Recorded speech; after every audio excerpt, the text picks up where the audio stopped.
Muy buenas noches a todas y todos, compañeras, compañeros de la Red Nacional de Círculos de Estudio, del Instituto Nacional de Formación Política del Partido Morena, militantes en general, simpatizantes, ciudadanía. El día de hoy les hacemos la presentación del boletín de la RENACE, boletín número 18, que tiene por título La cobertura universal de los programas sociales y las reacciones conservadoras. El día de hoy nos acompaña el profesor Carlos Guerrero de Lizardi. Él nos hará un análisis, unos comentarios de este boletín. Él es profesor investigador del posgrado de la Facultad de Economía de la UNAM y se ha desempeñado como consultor de la CEPAL y de otros organismos. Es doctor en Economía por la Universidad de Cambridge. Sin más preámbulo, pues iniciamos.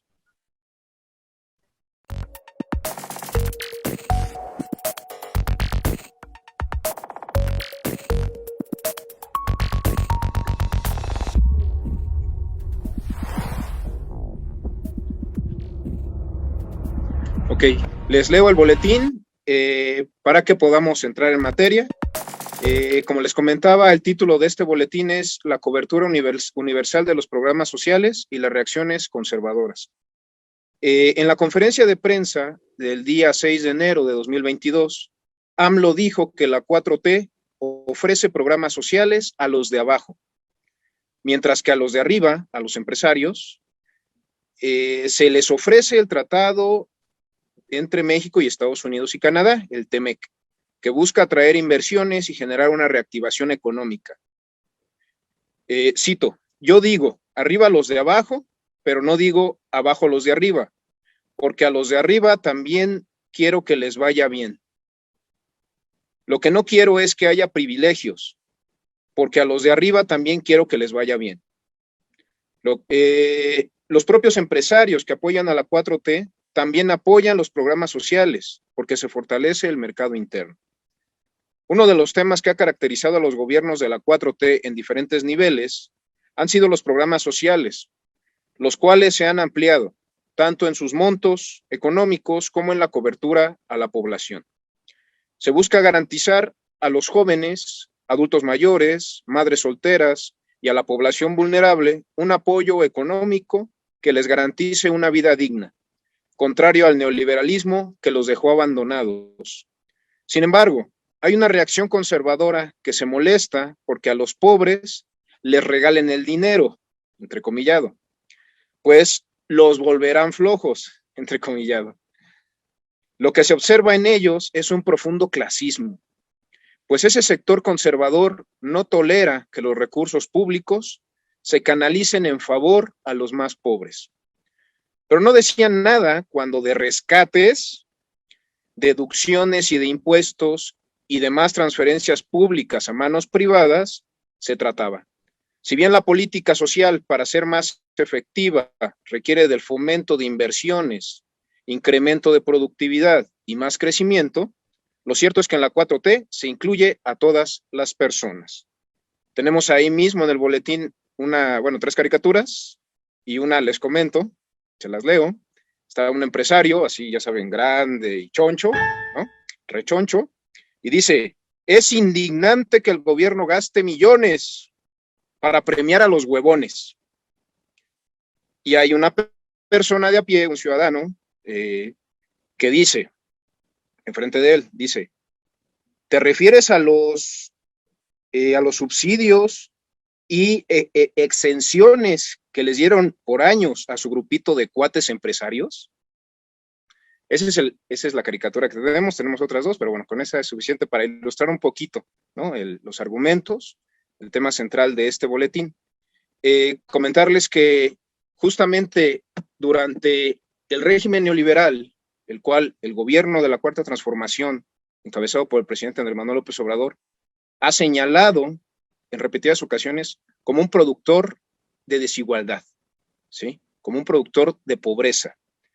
Yo lo ligaría justamente a la lógica de la visión, el enfoque que tuvieron los gobiernos neoliberales, estos gobiernos tecnócratas sobre la pobreza. Un enfoque donde se decía, se asumía, se argumentaba que los pobres tenían la culpa de serlo. Y de ahí surgen frases como el pobre es pobre porque quiere, ¿no? Y bueno, si no eres exitoso económicamente hablando, pues es tu culpa, ¿no? Es decir, no te has esforzado lo suficiente, no has estudiado lo suficiente, no has trabajado lo suficiente, ¿verdad? Y entonces todo se va a la cuestión individual, ¿no? El individuo es el que básicamente tiene la culpa de ser o no pobre. Sin embargo, este discurso, este enfoque, obvia de manera notable, ¿no? Evidente, las condiciones estructurales en las cuales nos movemos la población. Es decir, no solo es que dependa de nosotros nuestra propia condición social, sino que al ser seres sociales, ¿verdad? Nuestro hacer es un hacer social. Vivimos en un sistema de producción social. Y hay estructuras muy pesadas que se cargan sobre los hombros de los pobres, estructuras de desigualdad y de pobreza. Galtung les llamaría violencia estructural, desigualdad, pobreza, y que los que sacan más del excedente económico, del sistema económico, del orden político económico, sea una minoría que concentra de manera impresionante, impune, grosera, el excedente económico, los recursos de los estados. Entonces, en ese sentido, a partir de este comentario quisiéramos hablar con el compañero Carlos, colega, también yo ando ahí en la academia. Colega, si gusta usted comentar algo sobre el boletín. Claro que sí. Jesús, muchas gracias a la red por invitarme. Entonces, la reacción conservadora o los conservadores. Y quiero en primer lugar detenerme en pensar esto de lo conservador. Entonces, bueno, más allá de su sentido literal, ¿verdad? El que busca conservar, ¿verdad? O el pasado, digamos.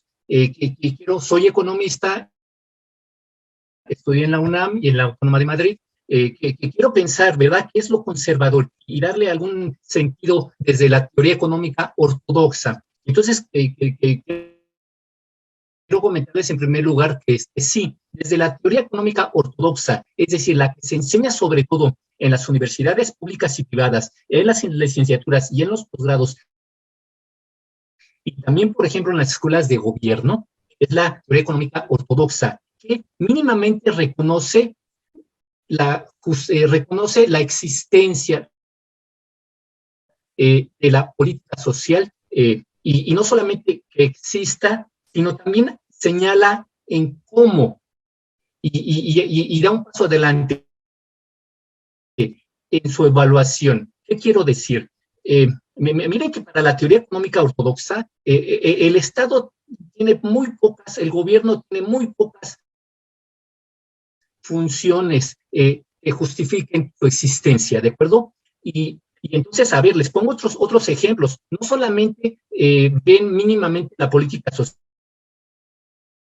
también la política ligada a la ciencia, que se discute, o la política de educación, por ejemplo, el financiamiento a las universidades públicas. Eso no pasa por la teoría económica. Entonces, la teoría económica ortodoxa reconoce mínimamente que sí, que debe existir la política social. ¿De acuerdo? Ahora, avanza. ¿Cómo? Esto es muy importante, porque desde la teoría económica, sí, debe existir la política social, pero reducida. Es decir, en primer lugar, no de carácter universal. Este es entonces un primer enfrentamiento, porque desde los conservadores, y hay evidentemente partidos conservadores, pero también hay ciudadanos conservadores, y desde hoy, desde algunas universidades públicas y privadas, ¿verdad?, hay académicos, y hoy en el exceso intelectuales autonombrados conservadores, ¿verdad? Y entonces trato de situar en primer lugar que algo que traen en su chip tiene que ver con la teoría económica ortodoxa, que reconoce que sí, que debe existir algo de política social, y da el siguiente paso: ¿cuánto? ¿Cómo? Y señala no universal. Entonces, este es un primer tema que causa molestia, ¿verdad?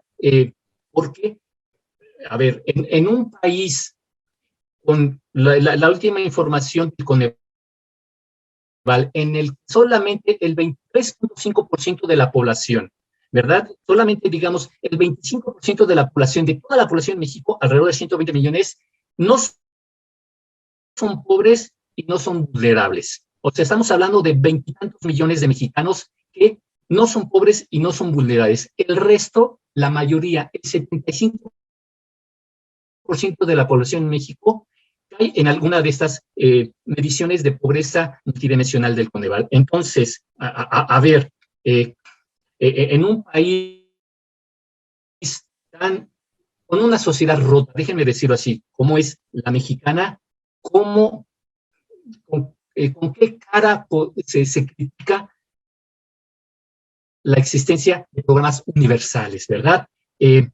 Entonces, eso tiene que ver con el cómo. Y estos conservadores, y tiene que ver otra vez con esta teoría económica ortodoxa, dan el siguiente paso y dicen, bueno, que haya algo de política social, no universal.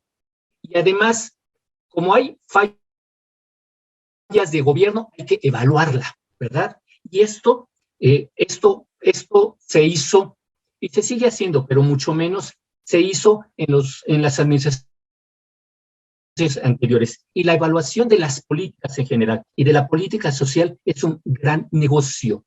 Es un negocio que ha representado millones, millones y millones de pesos que van a parar a manos de intelectuales, académicos, universidades, ¿verdad? Y te explican, hago la digresión, por ejemplo, hoy la molestia que hay, lo digo con toda la claridad, la molestia que hay de muchos colegas, profesores universitarios en la UNAM, pero también, por ejemplo, hoy en el CIDE, ¿verdad? Está en discusión. Entonces, a los conservadores, claro que les molesta la política social y las políticas en general, y lo digan o no, ¿verdad? Porque hay muchísimo oportunismo político. ¿Qué tengo que decir en este momento para atacar al gobierno, verdad? Eso es oportunismo. Entonces, desde estos conservadores inspirados, lo sepan o no, en la teoría económica ortodoxa, sí se reconoce que haya política social, pero no universal, y que pase por la evaluación, porque hay fallas de gobierno. Y la última palabra la deben tener los académicos, los universitarios, los centros por ejemplo, el CIDE. ¿Por qué? Otra vez, esto es un mero ejercicio ideológico, ¿verdad? Que justifica ese desvío de millones y millones y millones que explican hoy. Entonces, si quieres, me detengo aquí, Jesús, y sigo conversando con ustedes.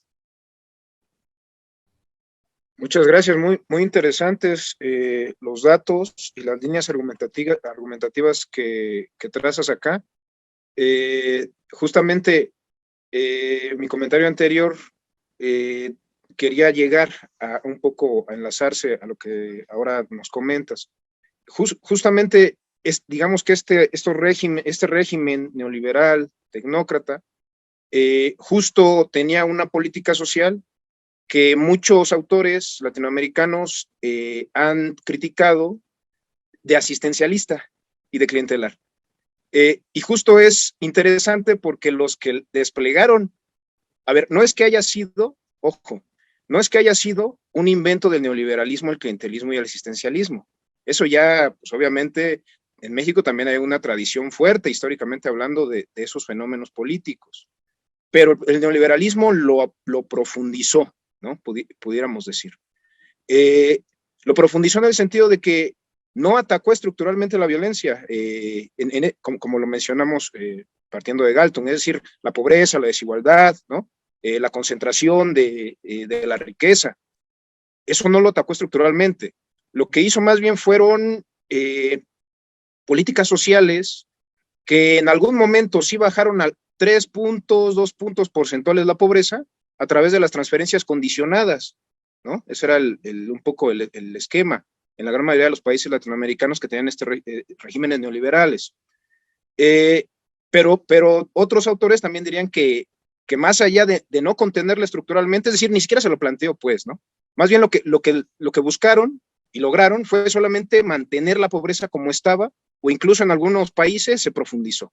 Es decir, ni siquiera la política social del neoliberalismo se pone como objetivo minimizarla en un porcentaje más o menos, ¿no? Digamos, no sé, 15%, 20%, y mucho menos terminar con ella, ¿no? Es decir, es parte fundamental de la propia, digamos, del propio régimen neoliberal, la aceptación de desigualdades, la aceptación de un grueso de población pobre, pauperizada, precarizada. En ese sentido, también comentar que justamente los que profundizaron el esquema asistencialista y clientelar, y nosotros tenemos muchísimos argumentos para sostener eso, acá en México, por ejemplo, ¿no? Ustedes recuerdan en el 2012 la cantidad inmensa de dinero que fluyó durante la campaña de Peña Nieto. Inmensa, ¿no? El caso de Monex, el regalo de pantallas, bueno, qué decirles, ¿no? Muchos lo vieron, lo vivieron, estuvieron muchos compañeros y compañeras, muchos militantes de Morena estuvieron también ahí en el territorio y vieron ese tipo de cosas, ¿no? Entonces, ¿cómo se atreven los que profundizaron estos esquemas de asistencialismo y clientelismo ahora a tachar al gobierno de asistencialista y clientelista? Fíjense cómo ahí está un poco la trampa ideológica que mencionabas, Carlos, ¿no? Entonces, en ese sentido, no sé qué más pudiéramos abonar al tema, Carlos. Sí, gracias, Jesús. Sí, no, a un conservador, otra vez, sepa o no que tiene inspiraciones de esta teoría económica ortodoxa, no le interesa construir una sociedad para todos, ¿verdad? No les interesa. Lo dice la teoría económica. La existencia de un gobierno y de las políticas tiene que ver con la redistribución del ingreso y de la riqueza. ¿Qué quiere decir eso desde la economía y lo traslado inmediatamente a la política? Bueno, si hay algunos resultados no deseables desde el punto de vista de algunos ciudadanos, ¿verdad? La desigualdad. Entonces hay que atacarla. ¿Y cómo? Redistribuyendo. ¿Qué es redistribuir? Cobrar impuestos, por ejemplo, para financiar programas. Y entonces decía, desde su objetivo, desde su perspectiva, hay muchísima molestia, furia por la existencia de estos programas universales, que tienen que ser así, dado las condiciones actuales de la sociedad mexicana, ¿verdad? Porque si lo hacemos a cuentagotas, ¿verdad? Esto nos va a tomar, y esto es un mero ejercicio teórico, décadas y décadas y décadas, ¿verdad? Y no los tenemos, y cada generación y cada individuo vale, ¿verdad? Y hoy hay que procurar a cada individuo, no importa si está en la última parte de su vida o va a la escuela o está en medio y no estudia y no accede y no puede obtener un trabajo, ¿verdad? Por la escasez de empleo en nuestra economía. Entonces, la molestia por los programas universales. ¿Qué otra molestia detecto? Les decía, la teoría económica ortodoxa justifica la redistribución, pero el gobierno de la 4T se echó un paso atrás en un sentido positivo. Antes de hablar de redistribución, dijo distribución.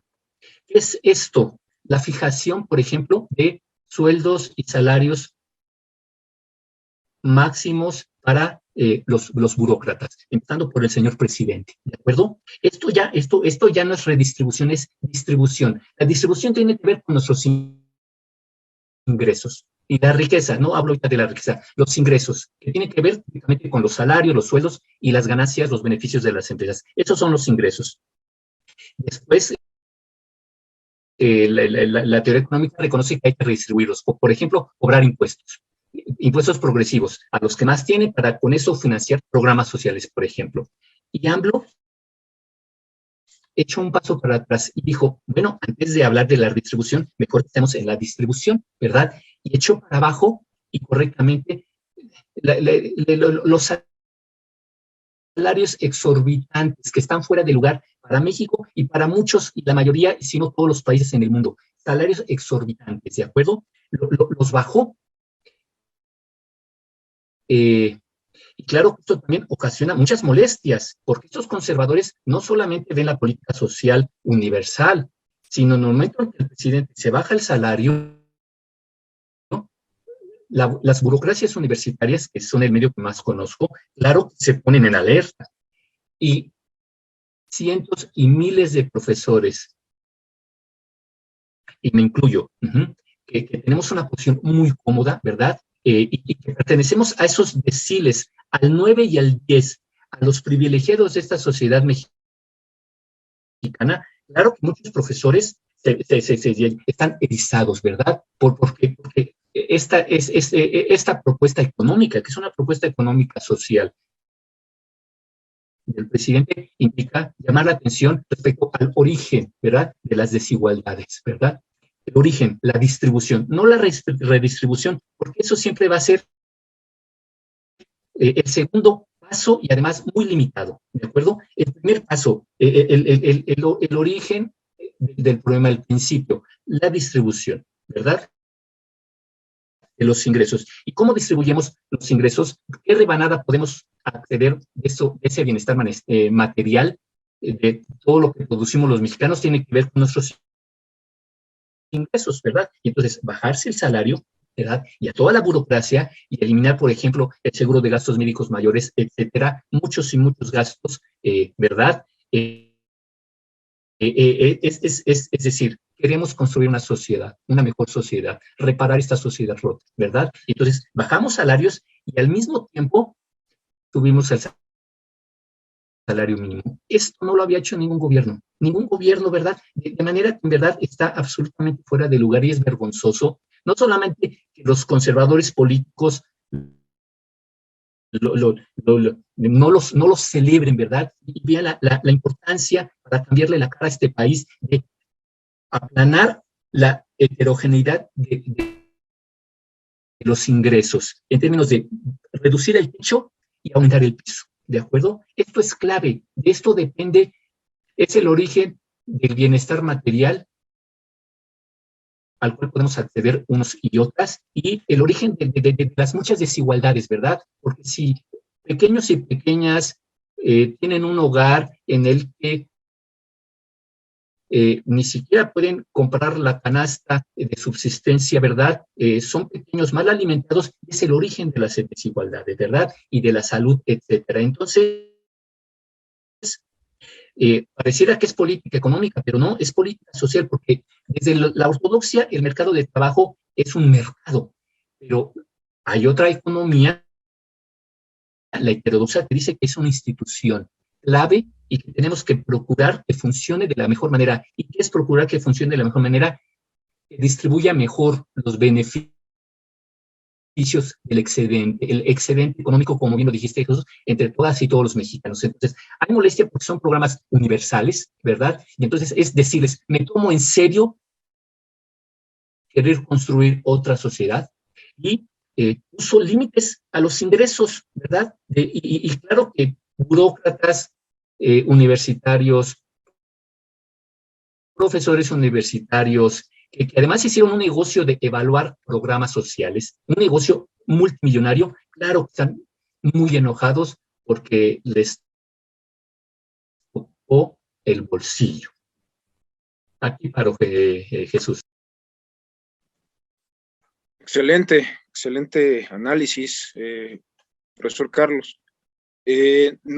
Desafortunadamente, como siempre nos pasa cuando nos metemos en estas interesantísimas pláticas, charlas, el tiempo se nos va volando, ¿no?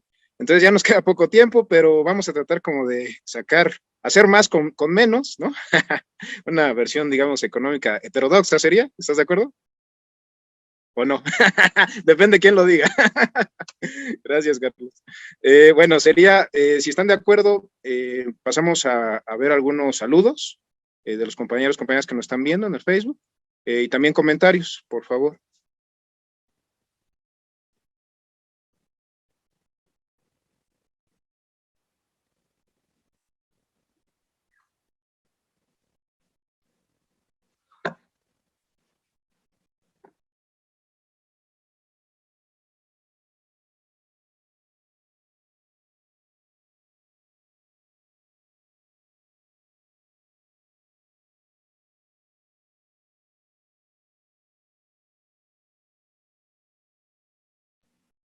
Bueno, les leo.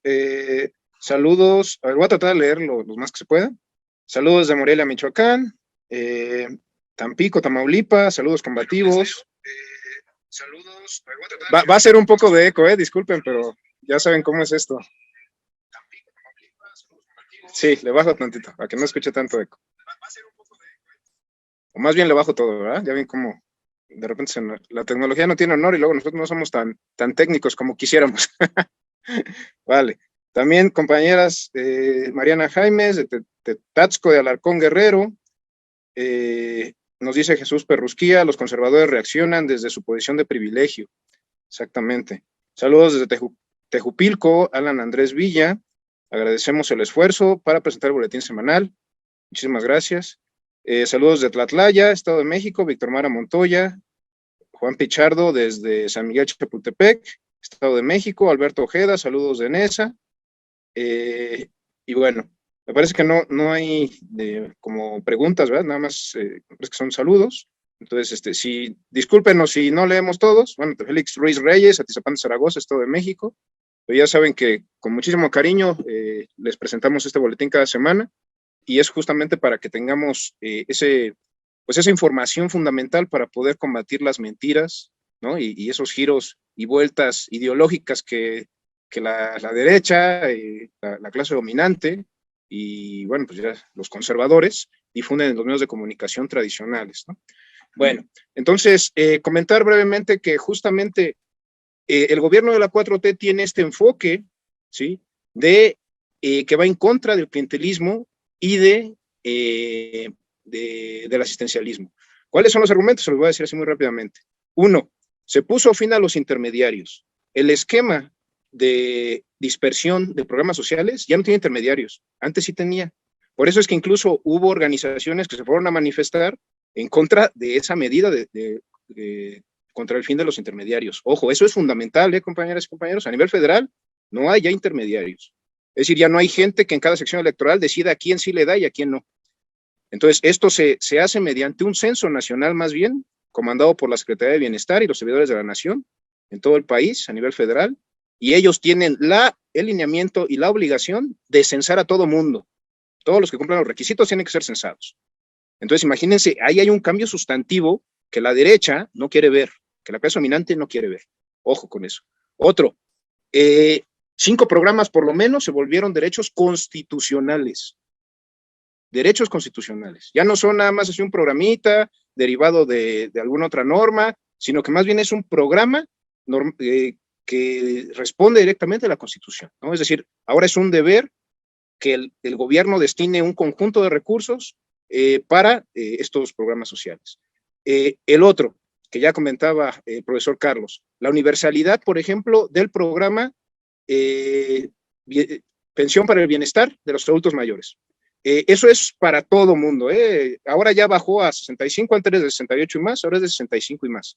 De 65 y más, todos aquellos tengan o no pensión contributiva, es decir, del sistema de seguridad social de este país, todos tienen derecho a que se les dé esta pensión, que más o menos ya subió a 3,900 bimestrales, ¿no? Entonces, fíjense, la importancia de la universalidad o la pretensión de universalidad es que rompe los esquemas de sistemas de amenazas organizados que son el clientelismo a través de las organizaciones políticas.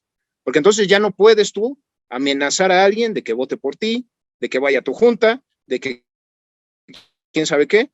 ¿Por qué? Porque los programas ahora son constitucionales, pero además son un derecho universal, ¿no? En este caso particular del beneficio para los adultos mayores.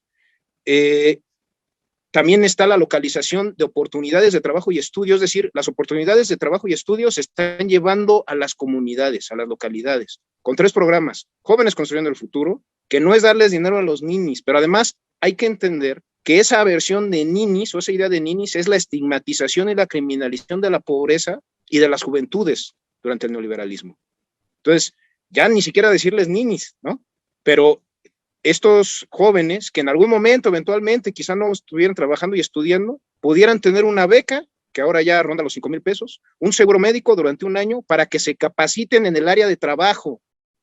Ojo, ¿no? Y por ejemplo, este programa está encadenado con Sembrando Vida. Imagínense, los campesinos han sido brutalmente y sistemáticamente explotados y expoliados durante el régimen neoliberal. Y este gobierno les da, digamos, tiende lo necesario para que haya oportunidades en sus propias localidades y no tengan que emigrar. Porque además la migración, como ustedes saben, y lo dice el profesor José Luque, se ha convertido en un nivel de explotación tremendo, tremendo, que incluso por eso él le llama, junto con otra colega de la Universidad de Nueva York, ahorita no, se me va la universidad, le llaman capitalismo de chupacabras, ¿no? Es decir, ya no solamente explotan a las personas, su fuerza de trabajo, sino sus cuerpos, sus vidas, ¿no? Completamente, de manera completa, todo lo que eso significa, ¿sí? Entonces, ahí me quedo porque si no ya se nos va a ir el tiempo. ¿Algún último comentario que nos quieras dar, profesor Carlos? Sí, gracias, Jesús. Y tú me callas la boca, ¿de acuerdo? Pero sí quiero decir algunas otras cosas. Reforzar también, otra vez, mire, esto es muy triste. Es difícil que entendamos que vivimos en una sociedad rota. Y yo les comentaba que hay poco más de 20 millones de mexicanos que no caen ni en pobreza ni son vulnerables. Y para estas personas, yo me incluyo, yo estoy ahí como doctor universitario, es triste que no reconozcan que, dado que el 75% de la población en México cae en pobreza o es vulnerable en algún sentido, claro que mi situación de vida material es un privilegio, ¿verdad? Es un privilegio, pero es lo que tú decías al principio. Esta sociedad de mercado nos ve como átomos. Nada más nos hace que nos cerremos en nosotros mismos, ¿verdad? Y dejemos de ver lo social, ¿verdad? En esta sociedad mexicana, el 75% es pobre o es vulnerable en algún sentido. Y entonces, claro que el otro 25% en el cual yo estoy, vivimos privilegiadamente. Esto lo tenemos que reconocer, ¿verdad? Y les puede costar mucho trabajo a muchas personas, claro, sí, porque se han esforzado muchísimo en esta sociedad que te da tan pocas oportunidades, claro que sí, y les aplaudo, ¿verdad? Por lo que han logrado en su vida. Pero hay que reconocer, ¿verdad? Que el 75% no vive en pobreza y o es vulnerable, ¿verdad? Entonces, sí vivimos en privilegio, ¿verdad? Los profesores universitarios y más de 20 millones de mexicanos, que son muchos, ¿verdad? Y que son los que entonces asimilan, comparten estas posturas conservadoras, ¿verdad? Entonces les llamo la atención a eso, que es que si reconocemos que vivimos en privilegio, 25 millones de mexicanos, porque los otros, los 80 millones, 90 millones restantes no viven como nosotros, ¿verdad? Y si queremos construir una mejor sociedad, yo creo que ese es el objetivo de cualquier ciencia, ¿verdad? No solamente de la economía. Tener un mejor país, una mejor sociedad, nos tenemos que preocupar, ¿verdad? Y entonces, estas medidas políticas sociales, fijar máximos salariales, incrementar los mínimos salariales, va en esa dirección. Quiero hablar también de una patología, un minuto. Una patología es muy triste ver otra vez, hablo desde la universidad, desde la UNAM, muchos colegas que por muchos años, décadas, han sido críticos, ¿verdad? Hoy, como ven en riesgo sus privilegios y no reconocen, en primera, esos privilegios y los ven en riesgo, son, a pesar de que han enseñado teoría heterodoxa, en su crítica, en su discurso, en sus posturas políticas, son conservadores. Y eso es muy triste y vergonzoso. Me callo la boca. Muchísimas gracias por esta oportunidad.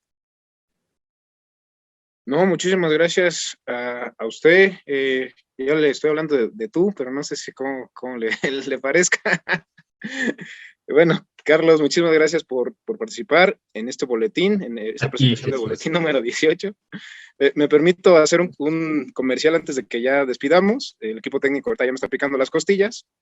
Comentarles que en semanas próximas sacaremos un texto de su servidor sobre justamente el enfoque de la política social de la 4T, les compartiremos, también te la enviamos, Carlos, para que nos hagas ácidas críticas, y bueno, pues muchísimas gracias por estar acá con nosotros, muchísimas gracias a todas, compañeros, sí. Saludos a toda la red. Muchísimas gracias, Betty. Jesús, un gustazo haber compartido este espacio contigo. Cuídense Muchísimas todos. gracias, el gusto es nuestro. Agradecemos al equipo técnico, Beatriz Domínguez, Marco Polo Meléndez y Josafat, que anda también por ahí. Muchísimas gracias, compas, que estén bien. Abrazo fuerte y los esperamos la próxima semana con el próximo boletín. Adiós.